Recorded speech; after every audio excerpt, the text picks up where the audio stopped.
नमस्कार, आप देख रहे हैं प्राइम न्यूज और मैं हूं आपके साथ प्रियंका चावला। एक तस्वीर सामने आई है जो सिर्फ तस्वीर नहीं, संसद की राजनीति का नया चेहरा बन चुकी है। वो जगह जहां कभी सिर झुकते थे, अब वहां चुनावी माथापच्ची हो रही है। मस्जिद की दीवारों के बीच बैठकों की गूंज है और गूंज इतनी तेज है कि संसद के गलियारों तक खेल चुके हैं। पूरे मामले पर ज्यादा जानकारी के लिए हमारे साथ न्यूज रूम से अजितेश जुड़ चुके हैं। अजितेश, क्योंकि बड़ा मामला, बड़ा मुद्दा, एक बार फिर इस मामले पर राजनीति होती दिख रही है, ऐसे में क्या धार्मिक स्थलों का राजनीतिक दृष्टिकोण से इस्तेमाल करना उचित है?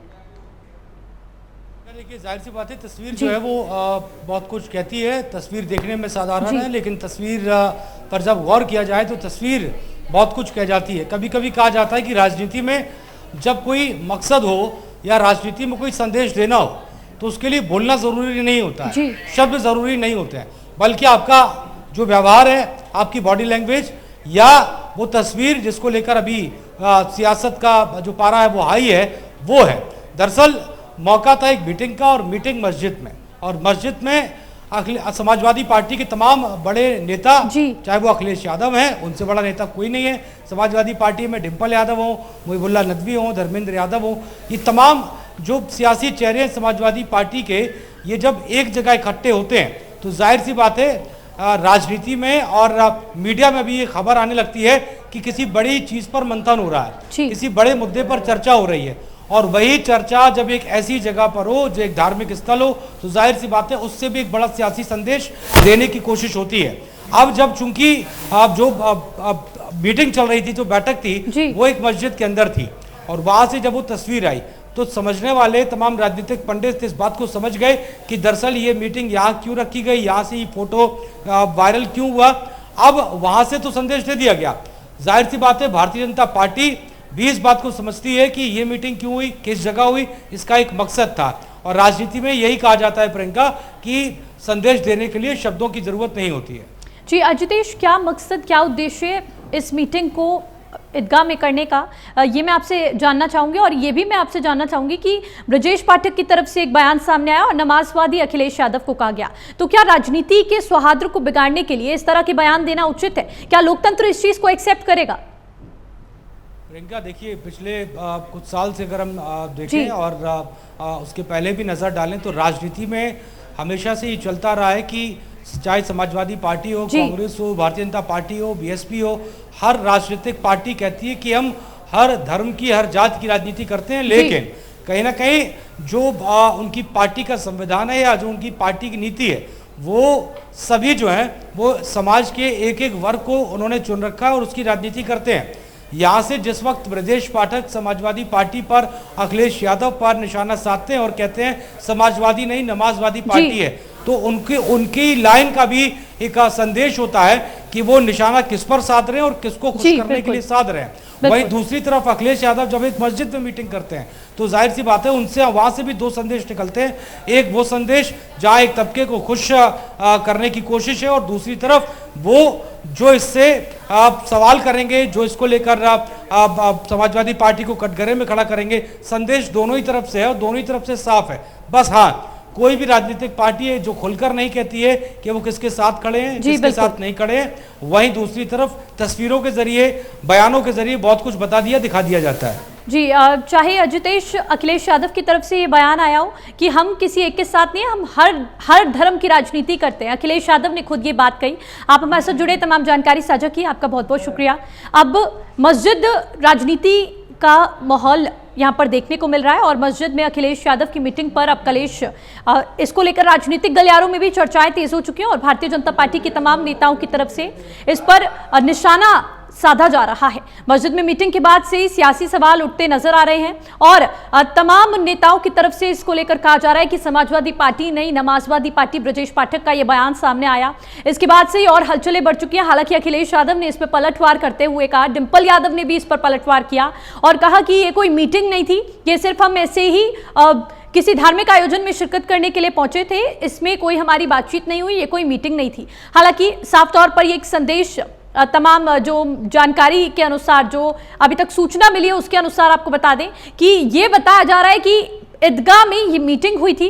हालांकि सभी संसद इसमें मौजूद थे, लेकिन जो ये सियासी बवाल इस मीटिंग को लेकर अब देखने को मिल रहा है वो राजनीतिक गलियारों में चर्चा का विषय बन चुका है। ब्रजेश पाठक ने साफ तौर पर समाजवादी पार्टी पर नमाजवादी होने के आरोप लगाए हैं और कुछ तस्वीरें बयां कर देती है कि किस धर्म के साथ आप यहां पर इस समय है और किसका समर्थन करते हैं। हालांकि अखिलेश यादव ने इस पर स्पष्टीकरण देते हुए कहा कि हम किसी एक धर्म के साथ नहीं हैं और हम धर्म की राजनीति नहीं करते, ये शुरुआत से भारतीय जनता पार्टी की आदत है। लेकिन कई तरह के सवाल इस तस्वीर के वायरल होने के बाद से ही सामने आने लगे, उठने लगे हैं और साफ तौर पर अखिलेश यादव इस पर स्पष्टीकरण देते नजर आ रहे हैं, डिंपल यादव इस पर स्पष्टीकरण देती नजर आ रही है। देखने वाली बात होगी क्या रुख ये पूरा मामला लेगा।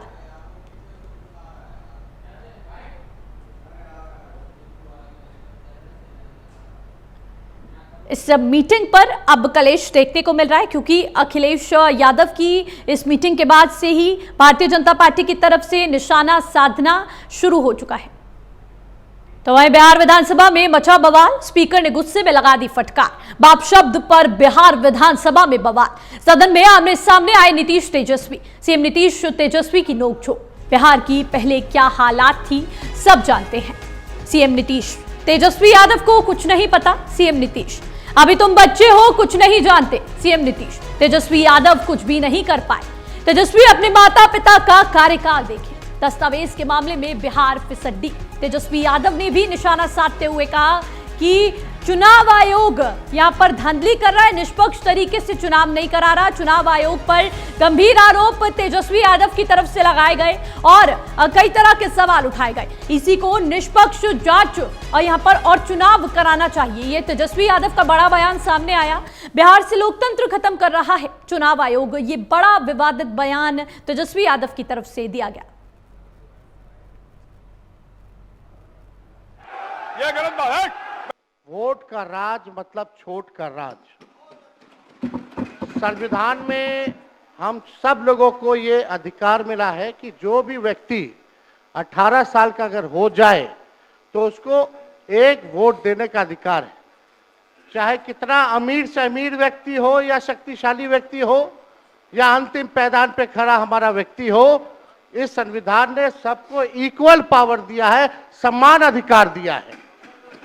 और आप जानते हैं महोदय कि हमारे एसआईआर जो प्रक्रिया हो रही है, हमको इसका विरोध नहीं है, एसआईआर का विरोध नहीं करते, लेकिन जो प्रक्रिया, जो पारदर्शिता होनी चाहिए, ईमानदारी से निष्पक्ष होकर के चुनाव आयोग को काम करना चाहिए था, वो ये काम नहीं कर रही। इसका हम इस सदन में हम खंडन करते हैं और ये सच्चाई है महोदय। मतलब चुनाव आयोग का ये कहना है कि हम जो है कंप्लेंट मिला कि बाहरी वोटर आ गए हैं या बाहर के अंदर आ गए हैं, ये उनके न्यूज़ के सूत्रों से मिला।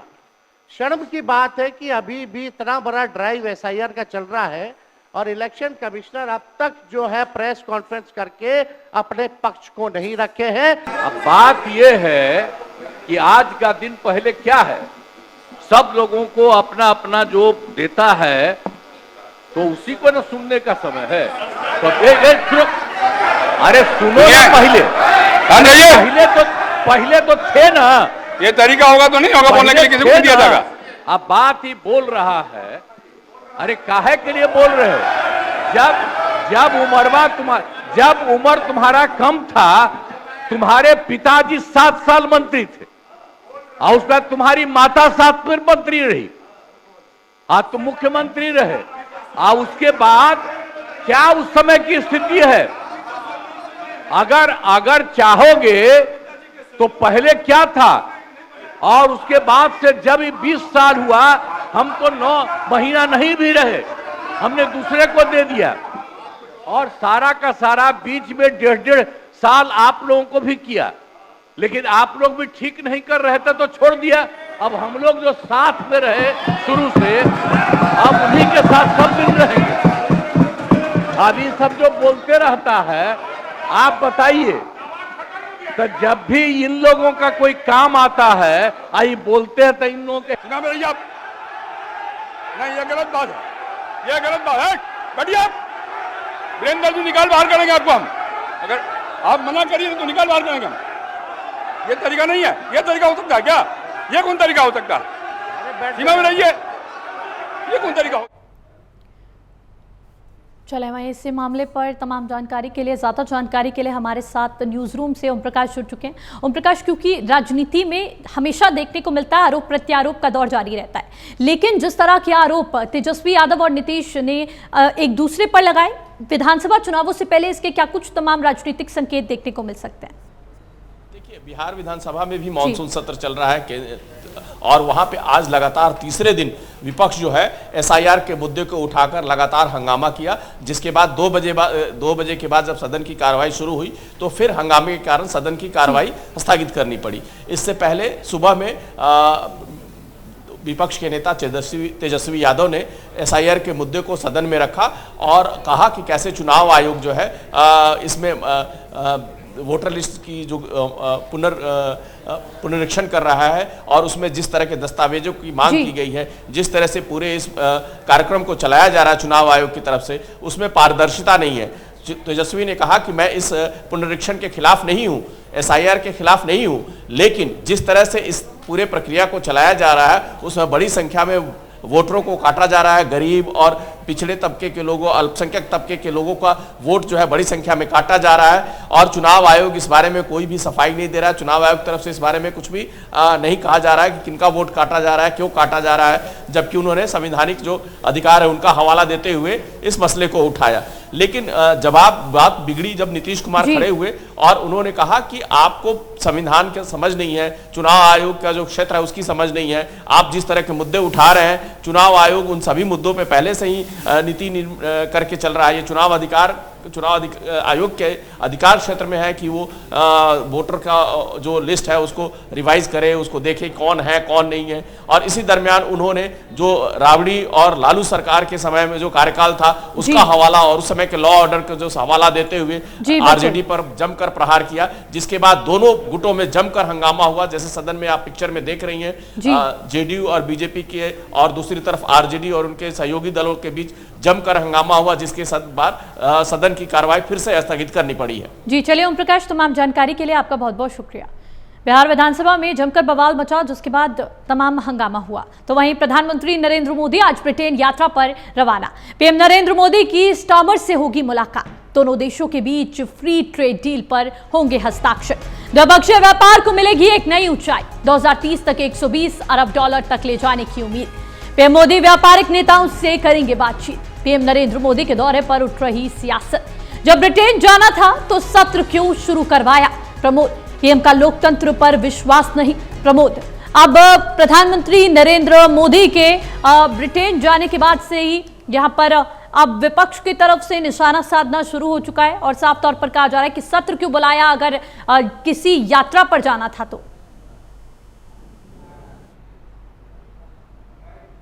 जाता है वो कैबिनेट रेकमेंड करती है, कैबिनेट को हेड तो प्राइम मिनिस्टर करते हैं। जब प्राइम मिनिस्टर को मालूम था कि उन तिथियों पे वो विदेश में रहेंगे तो उन्होंने सदन बुलाया कि उस तारीख को, एक चीज।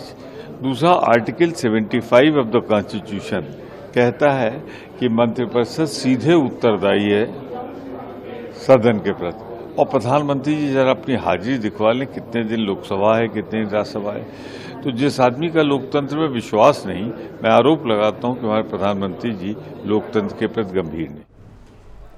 चले वहीं फिलहाल के लिए हमारे इस खास कार्यक्रम में इतना ही। देश और दुनिया से जुड़ी तमाम खबरों के लिए बने रहे हमारे साथ और देखते रहें प्राइम न्यूज। नमस्कार।